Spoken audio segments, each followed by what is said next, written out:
Good evening. Good evening, good evening, good evening. And welcome to my channel, A Touch of Kindness, ASMR. Tonight, we're just going to be doing a short Bible reading in the stormy weather. It's been stormy all night, but now that I've hit record, it's not so bad.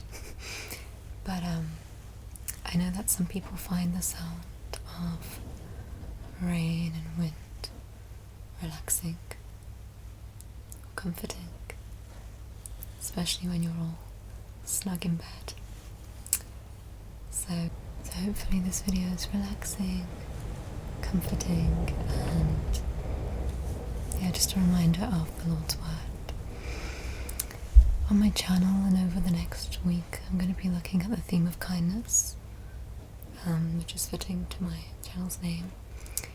And I thought that the book of Ruth is an appropriate book to read for that theme. So, get cozy, get cozy, get cozy, get cozy, get cozy, get comfortable, and relax as we read the book of Ruth. Chapter 1.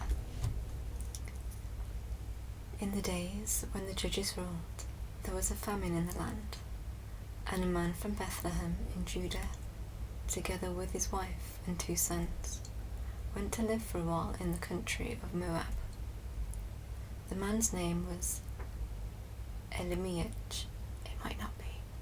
His wife named Naomi, and the names of his 2 sons were Mahlon and Chilion. They were Ephrathites from Bethlehem, Judah, and they went to Moab and lived there. Now Naomi's husband, died, and she was left with her 2 sons. They married Moabite women, one named Orpah and the other Ruth. After they had lived there about 10 years, both Mahlon and Chilion also died, and Naomi was left without her 2 sons and her husband. When she heard in Moab that the Lord had come to the aid of his people by providing food for them, Naomi and her daughters-in-law prepared to return home from there.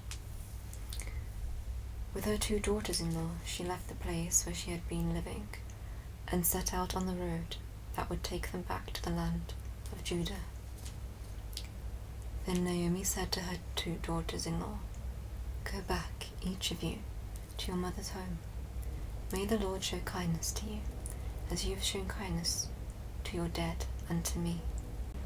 May the Lord grant that each of you will find rest in the home of another husband." Then she kissed them, and they wept aloud and said to her, "We will go back with you to your people." But Naomi said, "Return home, my daughters. Why would you come with me? Am I going to have any more sons who could become your husbands? Return home, my daughters. I am too old to have another husband. Even if I thought there was still hope for me, even if I had a husband tonight and then gave birth to sons, would you wait until they grew up? Would you remain unmarried for them? No, my daughters. It is more bitter for me than for you, because the Lord's hand has gone out against me." At this they wept again. Then Orpah kissed her mother-in-law goodbye, but Ruth clung to her. "Look," said Naomi, "your sister-in-law is going back to her people and her gods. Go back with her." But Ruth replied, "Don't urge me to leave you or to turn back from you. Where you go, I will go, and where you stay, I will stay. Your people will be my people, and your God, my God.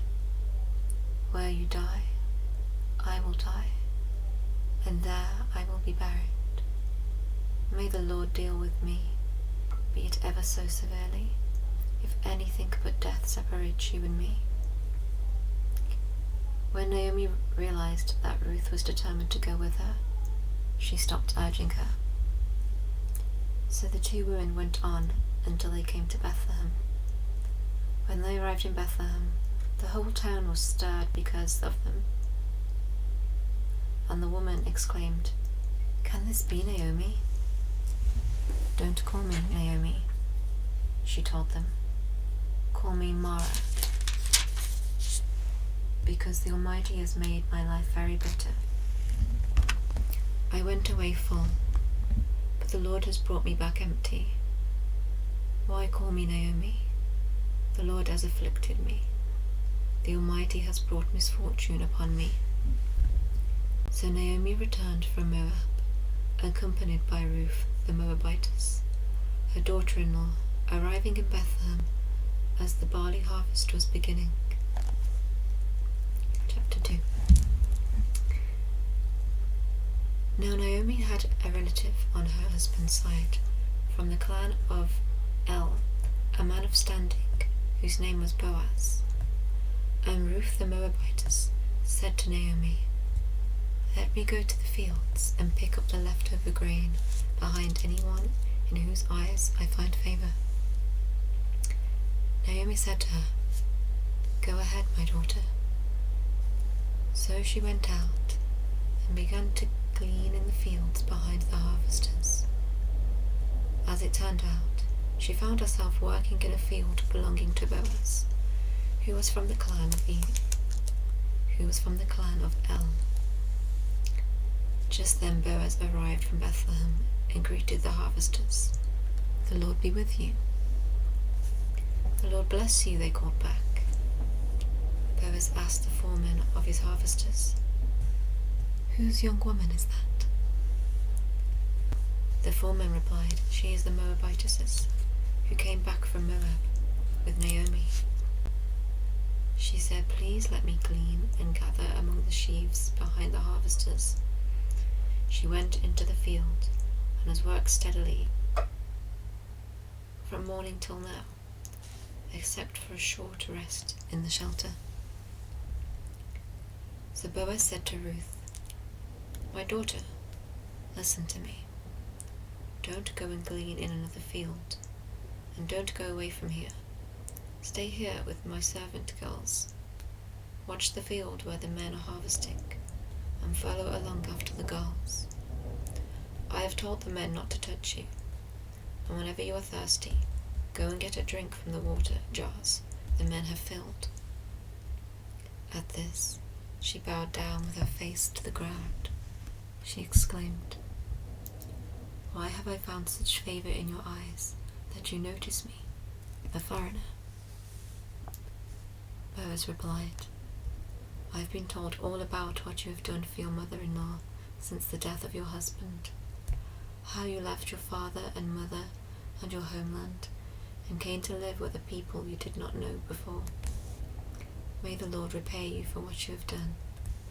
May you be richly rewarded by the Lord, the God of Israel, under whose wings you have come to take refuge." "May I continue to find favor in your eyes, my lord," she said. "You have given me comfort and spoken kindly to your servant, though I do not have the standing of one of your servant girls." At mealtime, Boaz said to her, "Come over here, have some bread, and dip it in wine vinegar." When she sat down with the harvesters, he offered her some roasted grain. She ate all she wanted and had some left over. As she got up to glean, Boaz gave orders to his men, "Even if she gathers among the sheaves, don't embarrass her. Rather pull out some stalks for her from the bundles and leave them for her to pick up, and don't rebuke her." So Ruth gleaned in the field until evening. Then she threshed the barley she had gathered, and it amounted to about an ephah. She carried it back to town, and her mother-in-law saw how much she had gathered. Ruth also brought out and gave her what she had left over after she had eaten enough. Her mother-in-law asked her, "Where did you glean today? What did you work? Where did you work? Blessed be the man who noticed you. Blessed be the man who took notice of you." Then Ruth told her mother-in-law about the one whose place she had been working. "The name of the man I worked with today is Boaz," she said. "The Lord bless him," Naomi said to her daughter-in-law. "He has not stopped showing his kindness to the living and the dead." She added, "That man is our close relative. He is one of the kinsman redeemers."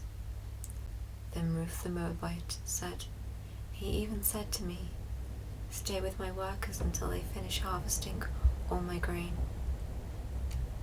Naomi said to Ruth, her daughter-in-law, "It would be good for you, my daughter, to go with his girls, because in someone else's field you might be harmed."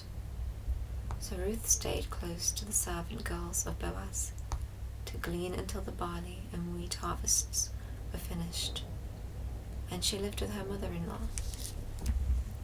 Chapter 3. One day Naomi, her mother-in-law, said to her, "My daughter, shall I not try to find a home for you, where you will be well provided for? Is not Boaz, with whom servant girls you have been, a kinsman of ours? Tonight he will be winnowing barley on the threshing floor. Wash and perfume yourself, and put on your best clothes. Then go down to the threshing floor, but don't let him know you are there until he has finished eating and drinking. When he lies down, note the place where he is lying, then go and uncover his feet and lie down. He will tell you what to do." "I will do whatever you say," Ruth answered. So she went down to the threshing floor and did everything her mother-in-law told her to do. When Boaz had finished eating and drinking and was in good spirits, he went over to lie down at the far end of the grain pile. Ruth approached quietly and covered his feet and lay down. In the middle of the night, something startled the man, and he turned and discovered a woman lying at his feet. "Who are you?" he asked. "I am your servant, Ruth," she said. "Spread the corner of your garment over me,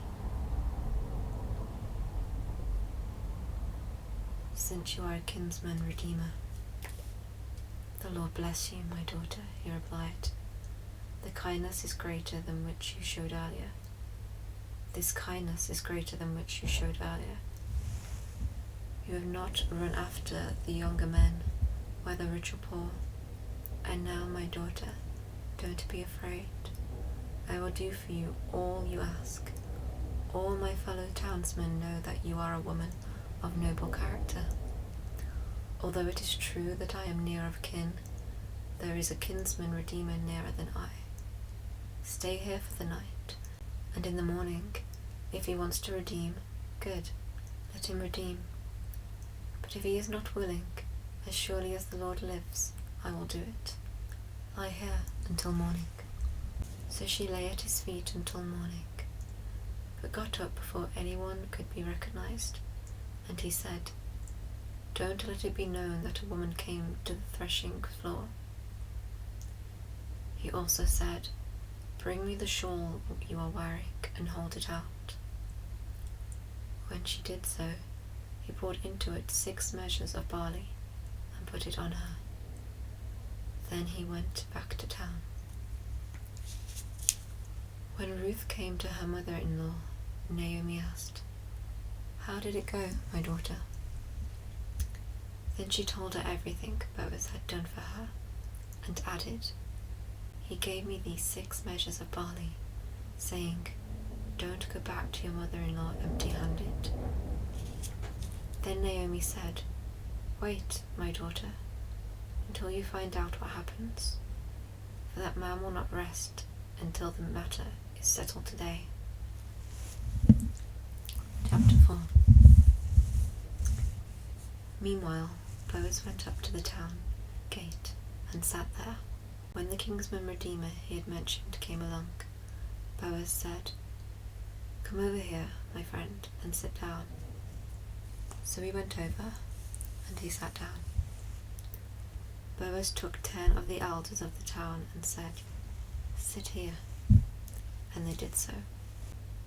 Then he said to the kinsman redeemer, "Naomi, who has come back from Moab, is selling the piece of land that belonged to our brother El. I thought I should bring the matter to your attention. Suggest that you buy it in the presence of these seated here, and in the presence of the elders of my people. If you will redeem it, do so, but if you will not, tell me, so that I will know. For no one has the right to do it except you, and I am next in line." "I will redeem it," he said. Then Boaz said, "On the day you buy the land from Naomi and from Ruth the Moabite, you require the dead man's widow in order to maintain the name of the dead with his property." At this, the kinsman redeemer said, "Then I cannot redeem it, because I might endanger my own estate. You redeem it yourself. I cannot do it." Now, in earlier times in Israel, for the redemption and transfer of property to become final, one party took off his sandal and gave it to the other. This was the method of legalizing transactions in Israel. So the kinsman redeemer said to Boaz, "Buy it yourself." And he removed his sandal. Then Boaz announced to the elders and all the people, "Today you are witnesses that I have bought from Naomi all the property of El, Kilion, and Mahlon. I have also acquired Ruth, the Moabite, Mahlon's widow, as my wife, in order to maintain the name of the dead with his property, so that his name will not disappear from among his family or from the town records. Today you are witnesses." Then the elders and all those at the gate said, "We are witnesses. May the Lord make the woman who is coming into your home like Rachel and Leah, who together built up the house of Israel. May you have standing in Ephrathah and be famous in Bethlehem. Through the offspring the Lord gives you by this young woman, may your family be like that of Perez, whom Tamar bore to Judah." So Boaz took Ruth, and she became his wife. Then he went to her, and the Lord enabled her to conceive, and so she gave birth to a son. The woman said to Naomi, "Praise be to the God, who this day has not left you without a kinsman redeemer. May he become famous throughout Israel. He will renew your life and sustain you in your old age. For your daughter-in-law, who loves you and who is better to you than 7 sons, has given him birth." Then Naomi took the child, and laid him in her lap, and cared for him. The woman living there said, "Naomi has a son." And they named him Obed. He was the father of Jesse, the father of David. This, then, is the family line of Perez. Perez was the father of Hezron, Hezron the father of Ram, Ram the father of Aminadab, Aminadab the father of Nahshon, Nahshon the father of Salmon, Salmon the father of Boaz, Boaz the father of Obed, Obed the father of Jesse, and Jesse the father of David.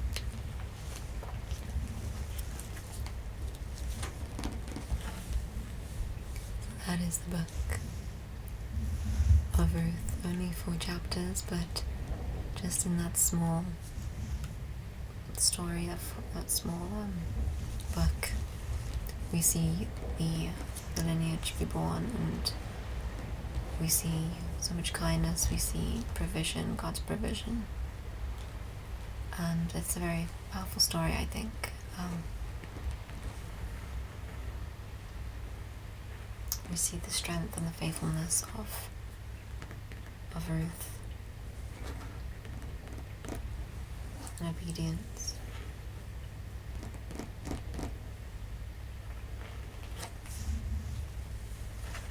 So, it hasn't been too stormy, hasn't been too bad, but I still hope that this was a cozy reading for you, that the word maybe encouraged you or spoke to you, at the very least relaxed you. Okay, well, I wish you a good evening and a good night, and I will see you soon.